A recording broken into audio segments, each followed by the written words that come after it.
Welcome to the Fear and Greed Business News Afternoon Report for Friday the 19th of April 2024. I'm Sean Aylmer.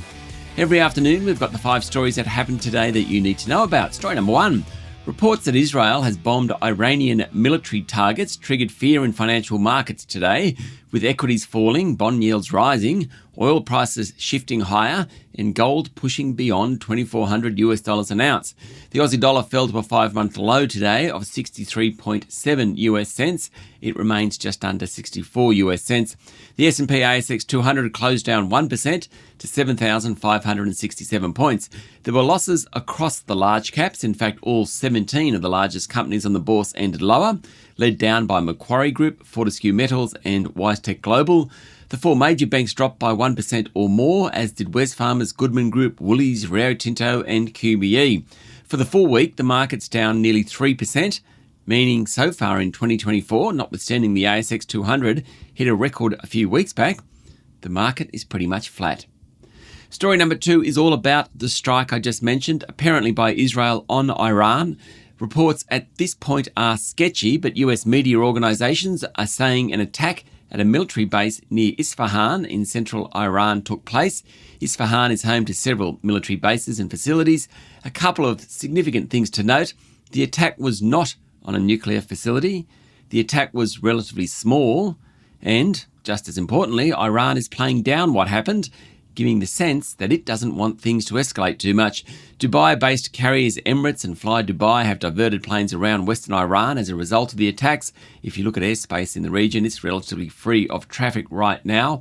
Also, the Department of Foreign Affairs and Trade here in Australia has warned that there's a high threat of military reprisals and terrorist attacks against Israel, and any Aussies in that country should leave if it's safe to do so.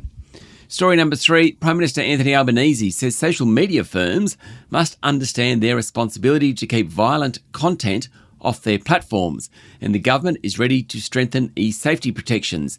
He said failing to act can cause severe damage, and media companies, including social media companies, have a responsibility to act. He said the e-safety commissioner shouldn't need to intervene to direct companies like X and Meta to take down violent videos that show people who have lost their lives. The comments come after video footage of the Bondi Junction mass stabbings were still able to be accessed on social media platforms several days after they occurred. The Prime Minister said witnesses should just forward materials to police rather than posting online. I totally agree on that one. Story number 4, Woodside's first quarter revenue tumbled more than 30%, thanks to lower oil and gas prices, which have fallen from the highs of Russia's invasion of Ukraine. Revenue for the March quarter fell to just under $3 billion, lower than analyst forecasts, sending Woodside's share price down to begin with, but then it ended up outperforming for the day. It closed down just 0.2%. The average realised price of a barrel of oil was down from $85 12 months ago to $63. Now, Woodside's AGM takes place in Perth next Wednesday. The company is set to face angry shareholders over its climate strategy. Large shareholders have already indicated they'll vote against Woodside's transition plan. They're also going to vote against the reappointment of Chair Richard Goyder. Meanwhile, Mr. Goyder today announced he'll bring forward his retirement as chair of Qantas. He was supposed to finish at the end of June. Next week is his last week. And story number 5, wait times for planned surgery in Australia's public hospitals have hit a new record at almost 49 days, according to a new report from the Australian Medical Association.